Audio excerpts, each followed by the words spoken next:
Hey guys, this is Jonathan from Fitness for Freedom. Today we are going to give you a follow along video for how you can improve your hip mobility.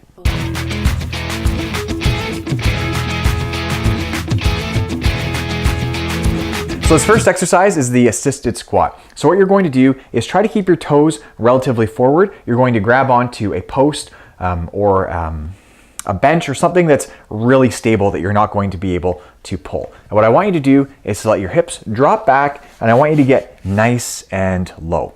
Okay, so what you're going to do is stay in this nice squatted position. Try to keep your chest up relatively tall, and I want you to hold on to the post to give you support. Okay, and by doing that, that can help you keep your back a little bit more flat. So ideally, you want to try to keep your back pretty flat. At first, you're going to want to be forward like this. That's okay. As you start to get stronger and you start to do this exercise like flow a few times, you're going to be able to keep your chest up a little bit taller, and eventually you're not going to have to hold on at all, okay, to the post. But for right now, as you're probably beginning, keep the weight in your heels so your feet are nice and flat, okay? And you're going to now hold this position. If your knees start to get a little bit sore or a little bit tired, what you can do is pull yourself back up to full stand and shake out your legs a little bit and then go back into the position, okay? So we're gonna hold this for maybe 30 seconds to a minute. I know I've been holding that for a bit longer now, but we're just explaining what we're kind of doing. And as you're doing it, I want you to think about sort of rocking your hips back and then forward, still keeping the weight in your heels the whole time, okay? So we're just gonna go back and forth just like this. After we've done a few of those on this plane of motion, now I want you to now sort of shift your weight more onto one foot and then shift your weight more onto the other foot. So we're just gonna slide back and forth like this and stay nice and low as you can, okay? And then as you get stronger, you can start to not hold on to the post as much, but still keep your chest up nice and tall, okay? So we're going to bring our hips apart, okay? Pull them apart, and we're gonna bring them together just a little bit, pushing pressure in and then out, okay? And this is going to help you improve your hip mobility just a little bit, just doing this rocking back and forth, okay? So now we've spent about a minute to a minute and a half down there. We're going to go to the next exercise, which is laying down on the floor. Okay, so this next exercise is a knee hug exercise. So what I want you to do is to lay down on your back, okay? You're going to, one at a time, pull one knee up into the other, okay? Or into your chest, I mean, and then we're going to straighten your leg out and then pull the other one up. And then once you're relatively comfortable doing that, we're going to go to a two-legged hug, okay? So most people will be able to do this. And what I want you to do is as you're pulling your knees in, I want you to let your hips come up off the floor, okay? And then we're just going to lower them back down and then bring them back up again, okay? So you'll probably feel this a little bit in your lower back, right where it meets your hips, okay? And then that's okay. So we're just going to slow and controlled do this. Try to let your whole body relax and let your arms do all the work. Okay, and this is going to bring us into our next exercise, which is the hamstring stretch, okay? Now I like to do this exercise or this stretch with a belt. So you're going to keep one leg straight. You're going to wrap the belt around the bottom of your foot. You're going to keep your leg relatively straight, and I want you to pull your leg up as high as you can, keeping it as straight as you can, and then lower it back down just a little bit. And we're going to pull it again, and then we're just going to lower it back down a little bit, and then we're going to pull it again, okay? So each one of those times that you do it, you'll probably get a little bit more stretch out of it. Okay, so now what we're going to do is just hold that stretch, and then once it releases just a bit, or you feel like it releases a bit, I want you to pull it just a bit further, okay? And we're just going to hold it until it starts to release a bit, and then we're going to pull it a little bit further, okay? So we're going to hold this for about 30 seconds. Now I'm not timing as I go through this. I'm just doing a rough estimate in my head, but I do know that most people have a tendency to rush through these, and I want you to just take your time as you do it and try not to rush too much. Okay, so now we're going to switch sides. So my other leg is flat. Now we're going to pull, okay, it up, and we're going to release it a bit, and then pull it again, and then release it a bit, and then pull it again, okay? So now on that third one, we're going to hold it just until it starts to release a touch. Okay, and then I feel like it's starting to release now. It's been about 10 seconds, so I'll pull it again just a bit further. Okay, and now as you can see, you probably can hardly even tell that I moved my foot at all, but I definitely did. Okay, now it's starting to release again, and we're gonna pull it one more time, okay? So I'm about my maximum stretch right here, okay? So it's really important that you keep your hips on the floor for this one too. A tendency that people have will be to let their hips come up to try to pull it further. But I want you to really try to resist that. And again, try to keep your leg as straight as possible as you do it. Okay, so just a little bit longer. Okay, so that's good for that, which is going to bring us into the hip straddle, or the hip straddle, which is what I call sort of rocking on the floor. Okay, so we're going to be in this position here. Okay, so I want you to take your knees just like this. Okay, and you're going to spread them apart as much as you can. Okay, so everyone's going to be a little bit different or have a slightly different angle or ability. So what I want you to do is to stay in this position and come forward and then push your knees apart a little bit more. Okay, now that your knees are a little bit far apart, or as far as you think you can probably push them, I want you to gently push your hips back. Okay, just like this. And what you'll notice is that you're getting a much stronger stretch into your groin area. Okay, and then come forward again just a little bit more, and then push back, and you'll get a stronger pull.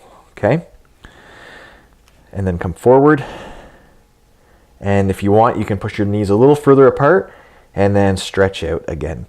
Now just be careful pushing this one too much, because if you haven't done this sort of a hip mobility stretch in a long time, it might make your hips a little bit sore in the days after following doing this. Okay, if you're comfortable in that position and you're trying to push it just a little bit further, then I recommend just gently rocking back and forth and letting your knees sort of slide further and further apart. Okay. All right, so now that's the inside of your hips that we sort of stretched out. Now we're going to go to the outside of your hip and more into your glute. Okay, so now we're going to go into a pretzel stretch where we come across here, place one knee behind the other, and then you're going to drive that leg back. And you should feel a strong stretch here on the outside of your hip. Okay, now you can go down into onto your elbows like this, and you may feel more of a stretch like that. I prefer to keep a little bit more of a neutral spine and keep your chest up as you do this stretch. Okay, and then after about 10 seconds or so, you're going to start to feel your glute relax a little bit, and we're just going to push it a little bit further again. Okay, and then once I feel it relax, I'm going to push it again just a little bit further.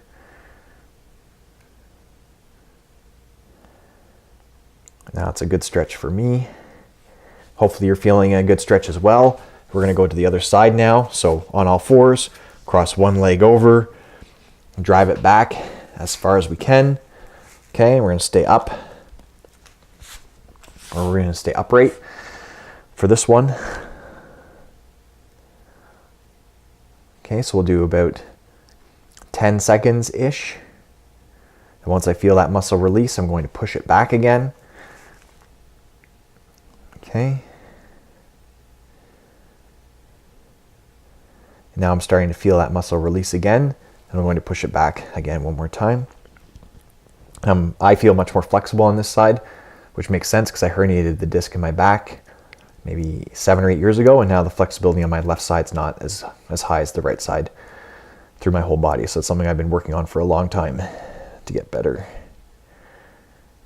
Okay, so that's probably good for that one. And now we're going to stay relatively close to this position, and we're going to come and sit with our legs crossed just like this. Now, if it's been a while since you've sat cross-legged on the floor, then this is going to be pretty challenging for you. Like your knees might be up here a little bit, but otherwise I want you to just hold it. Now what we're going to do is try to stay upright, and I want you to gently press on the inside of your knees a little bit. Okay? Now, what's surprising for me right now is that this is actually much less sore than it used to be, and I think that's because we've just gone through a lot of the hip mobility stuff already. Okay, so we're just going to gently push down. Okay, and now we're going to cross our legs the other way, which is probably going to feel awkward for most of you. Okay, and we'll see here probably some more, it'll probably be tighter on this side because it's not as comfortable for you. Okay, because you always go to the comfortable side first, or the natural feeling side first. Okay, so we're just going to hold this for a little bit of time. You can bring your feet in a bit closer if you want. Okay, that's good. So now we're going to go into the figure 4 stretch on the post. Okay, so from this position here, we are going to place our one ankle onto our thigh. And what I want you to do is keep your hips nice and firm on the floor, so don't let them twist as we do this. And we're just going to push on the inside of our thigh and then release.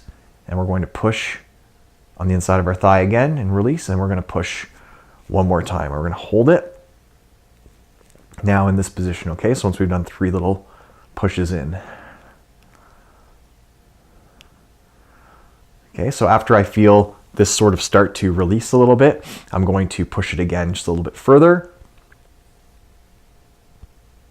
I'm just going to do my slow and controlled breathing the whole time, and then I'm going to push it one more time.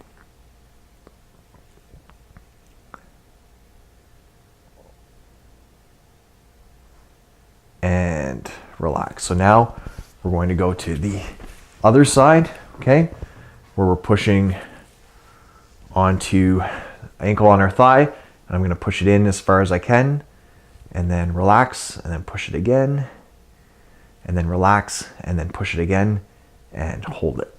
Okay? So I like doing these sort of 3 pushes in to, doing these little pushes into the stretch, because then that allows the muscle to sort of loosen up a little bit before we start putting a static stretch, or a heavier static stretch onto it. Okay, so now I start to feel my muscle release. I'm going to push it again. Okay, with the inside of my forearm here. That's enough on this side. I don't need 2 arms on this side. Okay. And as I start to feel it release, I'm going to push it again just a little bit more. Again, not letting my hips twist or turn. Okay, it's a really common tendency. I see people let their hips twist way over like that. Really try to avoid that from happening.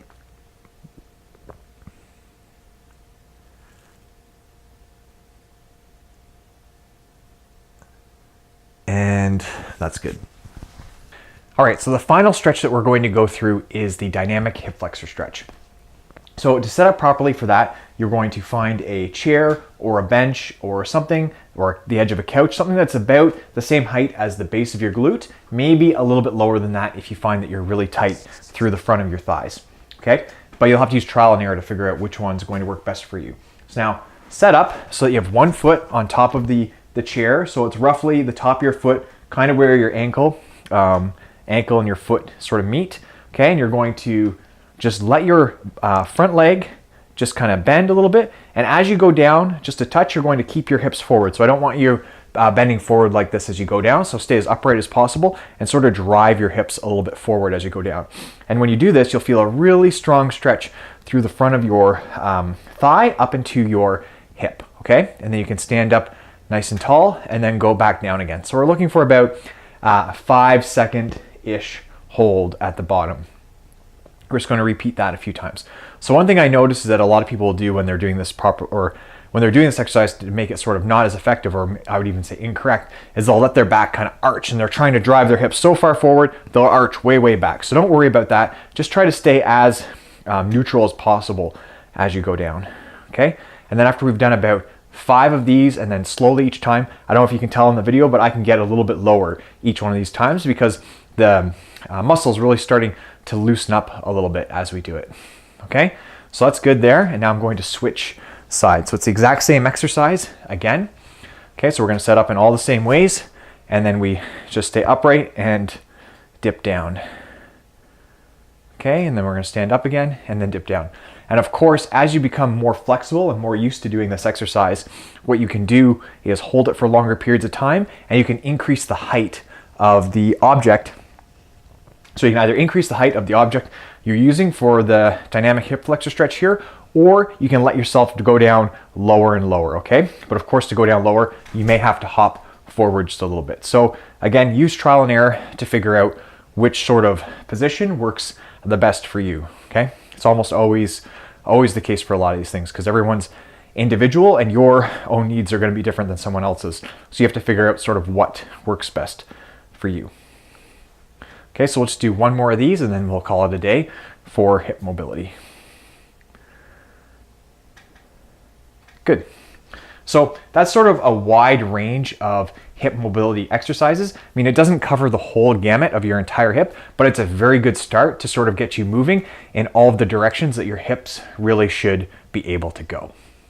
If you enjoyed this video, If you found this video useful, please subscribe to our YouTube channel because we deliver content just like it every week. If you have any comments or questions about hip mobility, please leave them in the box below. Take care, and we'll talk to you next time.